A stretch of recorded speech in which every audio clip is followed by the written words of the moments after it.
আসসালামু আলাইকুম এভরিওয়ান, নিয়ে আসলাম তোমাদের জন্য বোনের মৃত্যু গল্পের সিজন 2 প্রথম পর্ব। তো চলো বেশি কথা না বলে গল্প শুরু করা যাক। 5 জন ডাক্তার মিলে খুব চেষ্টা করছে আমাকে বাঁচানোর জন্য। সবার মাথা থেকে ঘাম ঝরছে। এই একজন সাধারণ ছেলেকে বাঁচানোর জন্য স্বরাষ্ট্রমন্ত্রী পর্যন্ত দাঁড়িয়ে আছে, আর বাহিরে পুলিশ সেনাবাহিনীর গাড়ির অভাব নেই। কিন্তু এই ছেলেকে দেখে এতটা স্পেশাল মনে হয় নাই। তবে ওর মায়ের যে উপর লেভেল পর্যন্ত হাত আছে তা সব কয়টা ডাক্তার বুঝে গেছে। আজকে উপর মহল থেকে এই ছেলেকে বাঁচানোর জন্য এত ফোন আসছে বলার বাহিরে। ডাক্তাররা খুব ভয়ে আছে, যদি এই ছেলেকে বাঁচানো না যায় তাহলে বিরাট ধরনের সমস্যা হতে পারে। বহু চেষ্টায় ওরা আমাকে বাঁচাতে সফল হন। এখন একটু বিপদমুক্ত। বাহিরে গিয়ে এই কথা বলতে পরিবেশটা একটু নীরব হলো। এখন শুধু আমার জ্ঞান ফেরার অপেক্ষা। সবাই অপেক্ষা করছে কখন আমার জ্ঞান ফিরবে। আমি যখন একটু চোখ মেলে তাকানোর শক্তি পাই তখন আমার মনে হলো আমি এখনো মরি নাই, এখনো বেঁচে আছি। কিন্তু এটা কিভাবে সম্ভব? আমি তো ভেবেছিলাম আমি বেঁচে থাকবো না। যাক, ভালোই হয়েছে। সামনে তাকিয়ে দেখি একটা নার্স বসে বসে ঝিমাচ্ছে। হয়তো আমাকে পাহারা দেওয়ার জন্য একে এখানে রেখেছে, কিন্তু বাহিরের তো কোনো কথাই শোনা যাচ্ছে না। আস্তে করে নার্সকে ডাক দিলাম। ও চোখ মেলে আমাকে দেখে দৌড়ে বাহিরে চলে গেল। সাথে সাথে 2 জন ডাক্তার আমার কাছে এসে আমাকে দেখতে লাগলো। তার মাঝে একজনকে আমি খুব ভালো করে চিনি, যিনি রিয়া ম্যাম আমাকে মারার পর তার বাবা হাসপাতালে ফোন করে না করার পরেও আমাকে চিকিৎসা করেছিলেন। ডাক্তার বলল, তো তুমি এখন কেমন ফিল করছো? আমি বললাম, জি অনেকটাই ভালো। ডাক্তার বললেন, আজকে আমরা সবাই খুব ভয়ে ছিলাম জানো তুমি। আমি বললাম, কেন? ডাক্তার বললেন, তোমার জন্য এই বাহিরে স্বরাষ্ট্রমন্ত্রী পর্যন্ত দাঁড়িয়ে আছে। আমি বললাম, কি বলেন, এখনো উনি দাঁড়িয়ে আছে? ডাক্তার বলল, হুম। আর সেই দিন তো ওর বাবাই তোমাকে বাঁচাতে না করেছে, আর আজকে তোমাকে বাঁচাতে ও নিজে পর্যন্ত চলে আসলো। বিষয়টা বুঝলাম না। আমি বললাম, আমি একটা কথা সবসময় বলি, সবার একদিন সময় আসে, কারো হয়তো আগে কারো পরে, তবে আমাদের সেই পর্যন্ত অপেক্ষা করতে হয়। ডাক্তার বলল, হুম তুমি হয়তো ঠিকই বলছো। আচ্ছা, সবাই তোমার জন্য অপেক্ষা করছে, এক এক করে সবার সাথে কথা বলো কেমন? এই বলে ডাক্তার চলে গেল। একটু পরে আমার আম্মু, বাবা আর মাহি একসাথে আমার রুমে এলো। আম্মুর চোখগুলো লাল হয়ে গেছে। বুঝতে পারলাম উনি আমার জন্য খুব কান্না করেছেন। আম্মু বলল, তোকে আমি কতবার বলেছি রিস্ক নিয়ে কোনো কাজ করবি না। আমি বললাম, আরে আম্মু, আমার জন্য এত চিন্তা কেন করো? কেঁদে কেঁদে তো নিজের চোখ লাল করে ফেলেছো। বাবা বলল, আচ্ছা ওরা তোকে মারলো কেন? আমি বললাম, আম্মুকে জিজ্ঞেস করিও, তাহলে বলে দিবে। আম্মু বলল, তুই না থাকলে হয়তো ওর গায়ে আজকে একটা কলঙ্কের দাগ লেগে যেত। আমি বললাম, আমি যে ওনাকে বাঁচাতে পেরেছি এটাই অনেক। তবে ওই শালা আমাকে পেছন থেকে আঘাত করেছিল, না হলে ওকে একেবারে। আম্মু বলল, আমার ছেলে এখন খুব সাহসী হয়েছে। আচ্ছা, আমরা তোর সাথে পরে কথা বলবো। বাহিরে রিয়া দাঁড়িয়ে আছে তোর সাথে একটু কথা বলার জন্য। আমি বললাম, কখন থেকে দাঁড়িয়ে আছে? আম্মু বলল, সে তোকে আনার পর থেকেই এখানে দাঁড়িয়ে আছে, এখনো যায় নাই।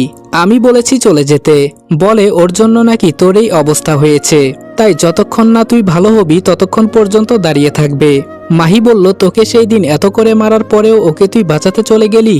আমি বললাম, আমাকে মারার প্রতিশোধ হয়তো একদিন তুলে নিব। এখন ওকে যদি আমি না বাঁচাতাম তাহলে হয়তো তোর মতোই একই অবস্থা ওর হতো। আম্মু বলল, আচ্ছা আমরা বাহিরে অপেক্ষা করছি, তোর সাথে পরে এই বিষয় নিয়ে কথা হবে, এখন রিয়ার সাথে কথা বল। আমি বললাম, ওর সাথে কথা বলতে ইচ্ছে করছে না। আম্মু আমার দিকে তাকিয়ে বলল, নাটক করবি না একদম।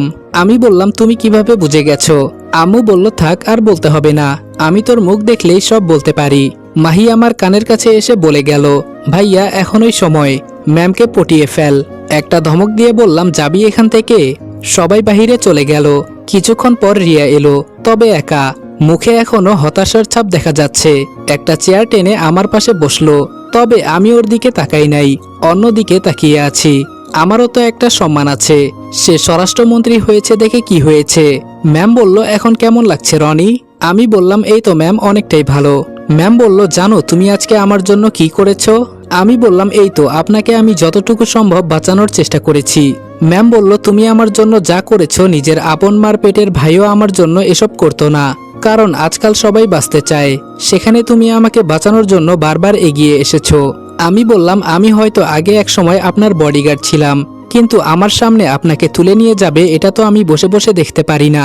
ম্যাম বলল, সেই দিন তোমাকে এত করে অপমান করলাম, তারপরেও ইচ্ছে করলে তো তুমি আমার উপর প্রতিশোধ নিতে পারতে। আমি বললাম, আপনি হয়তো আমার কাছে ভালো মানুষ নাও হতে পারেন, কিন্তু সবাই আপনাকে ভালো মনে করে। আপনি একজন স্বরাষ্ট্রমন্ত্রী হয়েও আপনার ভেতরে তেমন কোনো অহংকার নেই, তাই আমি আমার নিজের কথা চিন্তা করি নাই। ম্যাম বলল, তোমাকে যে কি বলে ধন্যবাদ দিব সেই ভাষা আমার কাছে নেই। আমি বললাম, থাক ম্যাম, ধন্যবাদ দিয়ে আর ছোট করবেন না। ম্যাম বলল, তবে তাসলিমা যে আমার সাথে বেইমানি করবে এটা আমি ভাবতেও পারি নাই। খুব বিশ্বাস করতাম আমি ওকে। আমি বললাম, ও আপনার সাথে বেইমানি করে নাই, ওর সাথে বেইমানি করা হয়েছে। ম্যাম বলল, মানে কি বলছো, বুঝলাম না। আমি বললাম, ওর সাথে বেইমানি করা হয়েছে। আমি পরে একদিন আপনাকে বুঝিয়ে বলবো, এখন বলতে গেলে অনেক সময়ের দরকার। ম্যাম বলল, তবে যাই হোক, আমাকে তো বলতে পারতো নাকি? আমি বললাম, ওর কথা বলা বাদ দেন, আপনি নাকি সেই কখন থেকে এখানে দাঁড়িয়ে আছেন। ম্যাম বলল, তো কি করব, যে আমাকে বাঁচিয়ে এখন নিজে হাসপাতালের বেডে শুয়ে আছে, তার জন্য কি এইটুকু বাহিরে দাঁড়িয়ে থাকতে পারবো না? আমি বললাম, এতটা সম্মানী ব্যক্তি আমি না, আমার জন্য কেন সময় নষ্ট করবেন ম্যাম? ম্যাম বলল, এভাবে বলিও না, কষ্ট লাগে। আমি বললাম, ম্যাম এখন আমি অনেকটাই সুস্থ আছি, আপনি চাইলে এখন যেতে পারেন। ম্যাম বলল, আমাকে তাড়িয়ে দিচ্ছ বুঝি? আমি বললাম, কি বলছেন ম্যাম? আচমকা ম্যাম আমার হাত জড়িয়ে ধরে আমার চোখের দিকে তাকিয়ে বলল, সেই দিনের জন্য মাফ চাই, আমাকে মাফ করে দাও, অনেক বড় ভুল করেছি আমি তোমার সাথে। আমি তো পুরাই অবাক হয়ে গেছি, যেখানে ম্যামকে একটু ছোঁয়ার কারণে আমাকে সবার সামনে জুতা দিয়ে মারলো, আর আজকে উনি আমার হাত ধরলেন, বিষয়টা বুঝলাম না। আমি বললাম, কি করছেন ম্যাম, আমার হাত ছাড়ুন, না হলে আপনার হাত নোংরা হয়ে যাবে। ম্যাম বলল, এভাবে বলো না প্লিজ, আমার খুব কষ্ট লাগে। আমি বললাম, সেদিন আমি আপনাকে বাঁচানোর জন্য ধরেছিলাম, এমন নয় যে আমি ইচ্ছে করে আপনাকে ধরেছি, তাতে আমার যে অবস্থা করলেন, আর আজকে আপনি নিজেই আমার হাত ধরলেন, বিষয়টা কেন জানি আমার মাথায় ঢুকছে না। ম্যাম আমার হাত ছেড়ে বলল, জানো রনি, সেই ছোট থেকে দেখে আসছি বাবা আমাকে কারোর সাথে কথা বলতে দেয় না, সব সময় ঘরে একাই বন্দির মতো জীবন পার করেছি। ছোট থেকে একজন না একজন বডিগার্ড আমার সাথে থাকতো, যাতে আমি কারোর সাথে কথা না বলি। বিশ্বাস করো, তুমি প্রথম পুরুষ যে আমাকে টাচ করার সুযোগ পেয়েছে, তুমি প্রথম ছেলে যার হাতে হাত রেখে আমি নিজে আজকে ক্ষমা চাইলাম। আমি তোমাকে সব সময় স্পেশাল করে দেখি, এরপরেও যদি আমাকে মাফ না করো আমি আর কি বলতে পারি বলো? ম্যামের কথা শুনে আমি সত্যি খুব খুশি হলাম, তার মানে আমি প্রথম ম্যামকে ছোঁয়ার সুযোগ পেয়েছি। ভাবতেও ভেতরে একটু ভালো লাগা কাজ করছে। যাক, কোনো ছেলে তো ম্যামের গায়ে আজ পর্যন্ত হাত দিতে পারে নাই, মনে হয় সত্যি আমি ভাগ্যবান। ম্যাম আমার দিকে অসহায় দৃষ্টিতে তাকিয়ে বললেন, এখন কি তোমার পায়ে ধরতে হবে? যে আমাকে বাঁচাতে নিজের জীবন পর্যন্ত দিয়ে দিতে পারে তার পায়ে ধরতে আমি কিন্তু একবারও দ্বিধা করব না। আমি বললাম, না ম্যাম, এটা করার দরকার নেই, আমি এমনি আপনাকে মাফ করে দিয়েছি। ম্যাম বলল, সত্যি বলছো তো? আমি বললাম, ম্যাম, বিশ্বাস করেন আমার কথা? ম্যাম বলল, তোমাকে আমি বিশেষ করে আরো স্পেশাল করতে চাই। আমি বললাম, এখন আবার কি করতে চান? ম্যাম বলল, তুমি আমার বন্ধু হবে। আমি রিয়া ম্যামের কথা শুনে চরম পর্যায়ে অবাক হলাম। কি বলছেন উনি? আমাকে বন্ধুর অফার দিচ্ছেন? উনি কোথায় আর আমি কোথায়? ম্যাম বলল, বন্ধু তোমাকে বানানো যাবে না, এটা একটু ছোট হয়ে যায়, এর থেকে তোমাকে বেস্ট ফ্রেন্ড করাটা অনেক ভালো হবে, আমার বেস্ট ফ্রেন্ড। এবার তো রিয়া ম্যামের কথা শুনে আমি ব্যাকুল হয়ে গেলাম। কি থেকে কি বলছেন উনি? মাথা কি তার গেছে? ম্যাম বলল, কি চিন্তা করো? আমি বললাম, আপনি এসব কি বলছেন ম্যাম? ম্যাম বলল, আজকে তুমি যদি আমাকে না বাঁচাতে তাহলে ও হয়তো আমাকে বাঁচতে দিত না, আর বেঁচে গেলেও হয়তো এই জীবন আমি রাখতাম না। যে আমাকে বিপদে রেখে চলে আসে নাই তাকে যদি বেস্ট ফ্রেন্ড করি তাহলে আমার জীবনে কোনো বিপদের সম্মুখীন হতে হবে না, এটা আমি নিশ্চিত। আমি বললাম, মনে হচ্ছে যেন আপনার সুরক্ষার জন্য আপনি এই কথা বলছেন। ম্যাম বলল, না না, কি বলো, আমি সত্যি মন থেকে বলছি, বিশ্বাস করো আমার কথা। আমি মনে মনে ভাবলাম, যেহেতু একটা চান্স পেয়েছি এটা হাতছাড়া করা যাবে না, আগে তো ওর ফ্রেন্ড হই, পরে ওকে বউ করতে বেশি অসুবিধা হবে না। তবে ম্যামের কথা শুনে আমার শরীরে একটু ফিল এসেছে, তাই আমিও একটু ভাব নিয়ে বললাম, ম্যাম আপনি কোথায় আর আমি কোথায়? তবে আপনার মতোই বড় কাউকে দেখে বেস্ট ফ্রেন্ড করে নিন, তাহলে আপনার জন্য ভালো হবে। ম্যাম বলল, না, আমার আর কাউকে লাগবে না, তুমি এখন বলো রাজি আছো নাকি, প্লিজ প্লিজ। আমি বললাম, এত করে যেহেতু বলছেন তাহলে আমি রাজি। সত্যি আমি খুব সৌভাগ্যবান আপনি আমার বেস্ট ফ্রেন্ড হয়েছেন, বিষয়টা চিন্তাও করা যায় না। ম্যাম বলল, আর চিন্তা করতে হবে না, এখন থেকে ম্যাম বা আপনি ডাকা যাবে না, একজন বন্ধুর মতোই কিন্তু আমার সাথে কথা বলতে হবে। আমি বললাম, একটু একটু চেষ্টা করতে হবে। ম্যাম বলল, চেষ্টা করলে হবে না, আর সুস্থ হলে আবার আমার বডিগার্ড হবে। আমি বললাম, বেস্ট ফ্রেন্ড থেকে আবার বডিগার্ড কেন? ম্যাম বলল, আরে তুমি তো আমার বডিগার্ড ছিলে তাই না? আর যদি না থাকো তাহলে সমস্যা নেই, অন্যভাবে আমার সাথে রাখবো।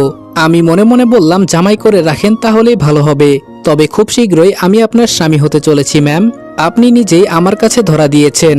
আমি বললাম, ম্যাম বডিগার্ড ছিলাম, বডিগার্ডই ভালো।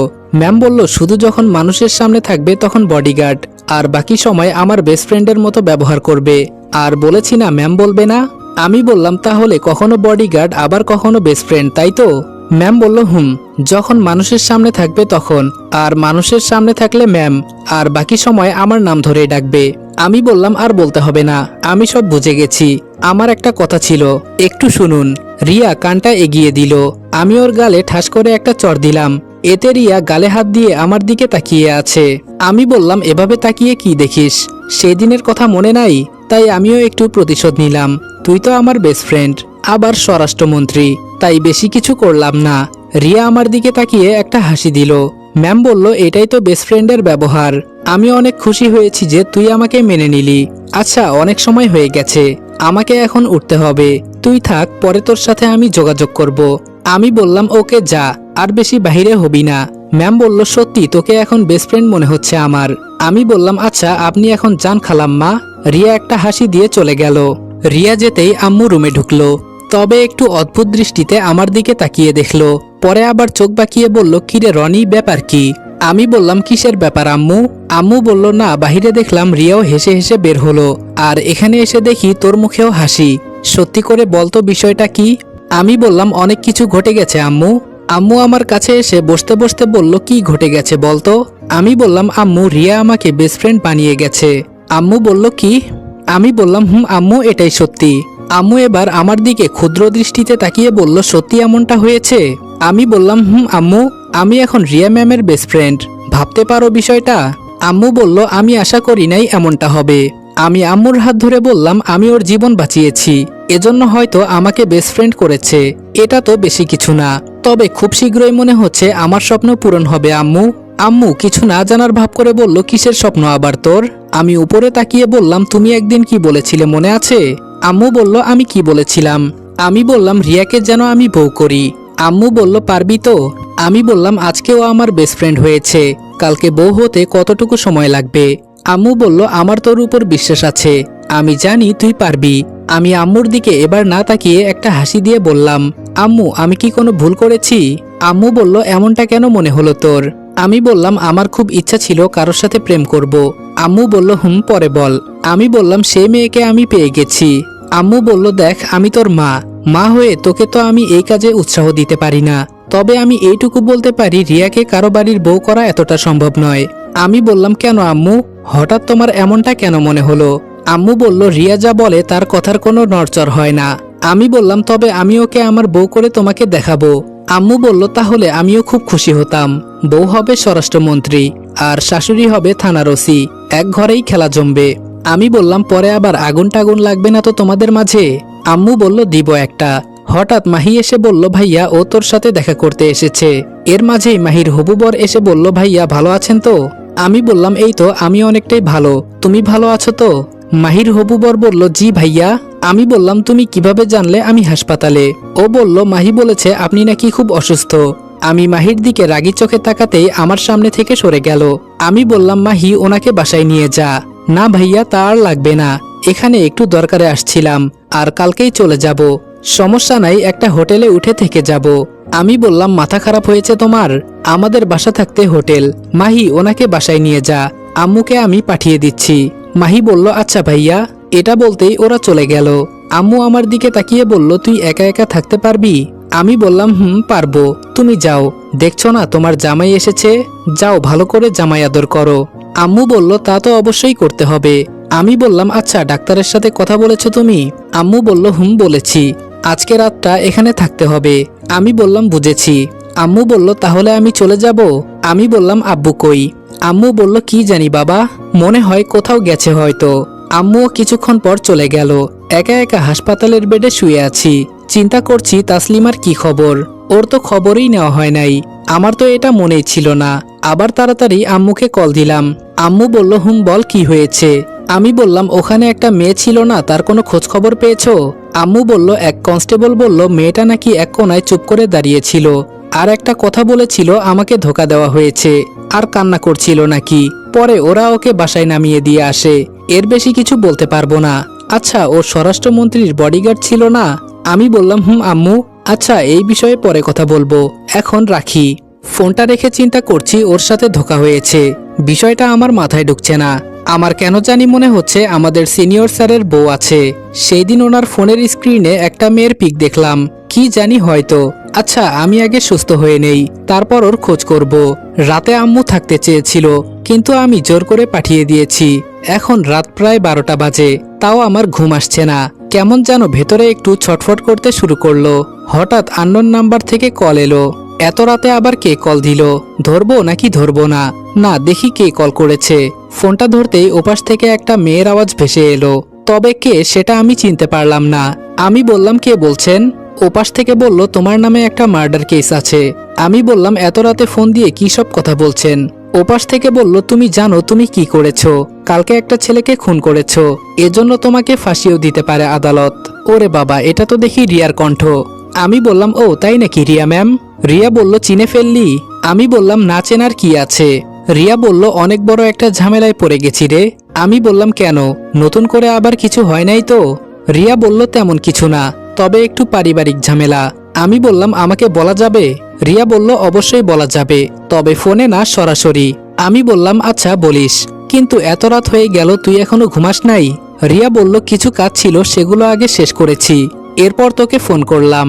আমি বললাম, যাক, এত ব্যস্ত থাকার পরেও তো আমাকে মনে করতে পেরেছিস।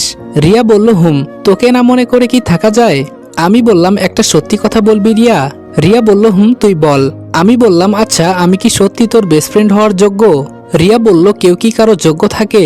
নিজের যোগ্যতা নিজেকে তৈরি করে নিতে হয়। আর তুই আমার জন্য যা করলি না, আমার বাবা পর্যন্ত তোকে দেখতে যেতে চেয়েছিল, এরপরেও তুই বলিস না যে আমি তোর বেস্ট ফ্রেন্ড হওয়ার যোগ্য। আমি বললাম, সত্যি তোর মনটা অনেক ভালো। রিয়া বলল, তবে আমি ভালো নেই এখন।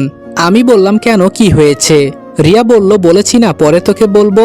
আমি বললাম, কি হয়েছে তাও বলিস না, শুধু ভেতরে ভেতরে রাখিস।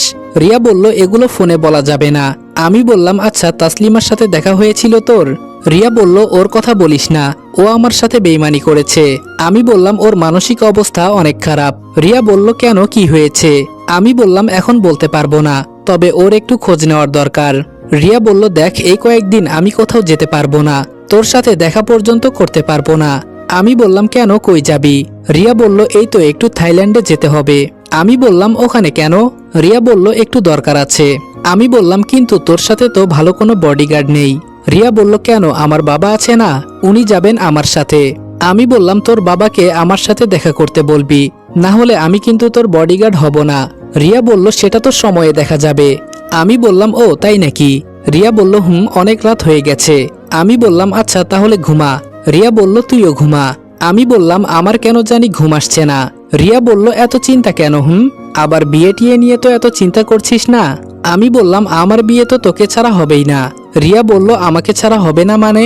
আমি কথা কাটানোর জন্য বললাম, আরে তুই তো থাকবি আমার বিয়ের প্রধান অতিথি, এজন্য বলছি তোকে ছাড়া বিয়ে হবে না। রিয়া বলল, সেটা তো হবেই না। আমি বললাম, আচ্ছা, তুই ঘুমা, এখন রাখি। রিয়া বলল, আচ্ছা। ফোনটা রেখে আমিও ঘুমাতে চেষ্টা করলাম। সকালে বাবা মা আমাকে নিতে চলে আসলো। আজকে অনেক দিন হয়ে গেছে, এখন আমি অনেকটাই সুস্থ, তবে রিয়ার সাথে এই কয়েকদিন কথা হয় নাই। ও বলেছিল ও নাকি কোথাও যাবে, এজন্যই হয়তো। চিন্তা করছি তাসলিমাকে দেখতে ওর বাসায় যেতে হবে। সকালে রুমে শুয়ে আছি, একসাথে আব্বু আর আম্মু আমার রুমে প্রবেশ করলো।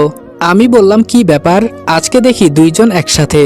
আম্মু বলল, মজা করিস, কানের নিচে এমন এক দিব না সব মজা শেষ হয়ে যাবে। আমি বললাম, ভালো কথা বলেছি তো, এজন্য আমার কানের নিচে দিবে। বাবা বলল, তোদের মা ছেলে আর ঝগড়া করতে হবে না, রনি এখন এখানে যে জন্য আমরা এসেছি। আমি বললাম, বাবা বলো। বাবা বলল, যে মেয়েটার সাথে তোর সেদিন কথা হয়েছিল। আমি বললাম, বাবা। বাবা বলল, ওর বাবা চাইছে তোর মত জানতে, যদি বলিস আমি বিয়ের ব্যাপারে কথা বলবো।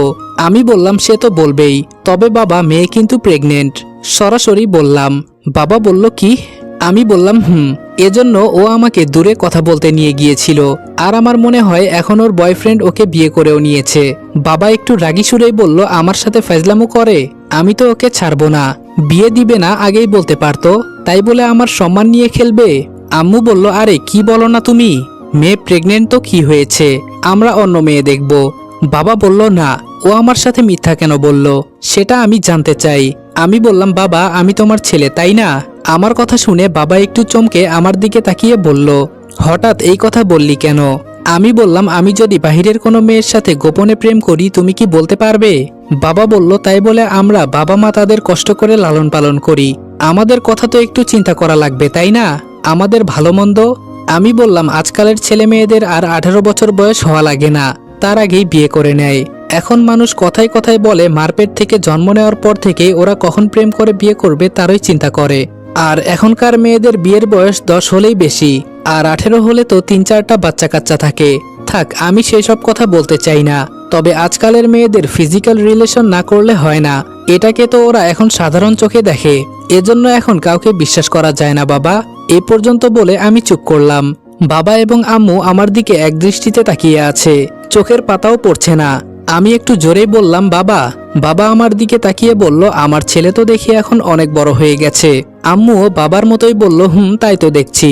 বাবা বলল, আমার কেন জানি মনে হচ্ছে ইদানিং তুইও কোনো মেয়ের প্রেমে পড়েছিস। আমি বললাম, তুমি কিভাবে জানলে বাবা? এই রে, কি থেকে কি বলে ফেললাম। বাবা বলল, ভালো ভালো, এগিয়ে যাও। আর এই বিয়ে কি তাহলে ভেঙে দিব? আম্মু বলল, এরপরেও কি তোমার মনে হয় এই বিয়ে হবে? বাবা বলল, মা ছেলে মিলে তো সারাদিন বসে বসে যুক্তি করো। আচ্ছা এখন বলো মেয়েটাকে। আমি বললাম, আম্মুকে বলিও বলবে। এখন যাও তো, আমি ঘুমাবো। বাবা বলল, প্রেমের ঘুম ঘুমাইস না আবার। আম্মু বলল, এটা আবার কি ঘুম? আম্মু না জানার ভাব করে আব্বুর দিকে তাকালো। আব্বু বলল, ওইটা তোমার ছেলেকে বলো। আমি বললাম, ধুর যাও তো। বাবা আর মা আমার দিকে তাকিয়ে হাসতে হাসতে চলে গেল, আর বলে গেল, আমার ছেলে এভাবে এত তাড়াতাড়ি বড় হয়ে যাবে ভাবতেও পারি নাই। আসসালামু আলাইকুম এভরিওয়ান। বোনের মৃত্যু গল্পের সিজন 2 প্রথম পর্ব এখানেই শেষ করলাম। ভিডিওটা ভালো লাগলে লাইক, কমেন্ট এবং শেয়ার করে দিও। আর চ্যানেলে নতুন হলে সাবস্ক্রাইব করতে ভুলবে না। তো দেখা হচ্ছে নেক্সট ভিডিওতে। ততক্ষণ ভালো থাকবা আর সুস্থ থাকবা। আল্লাহ হাফেজ।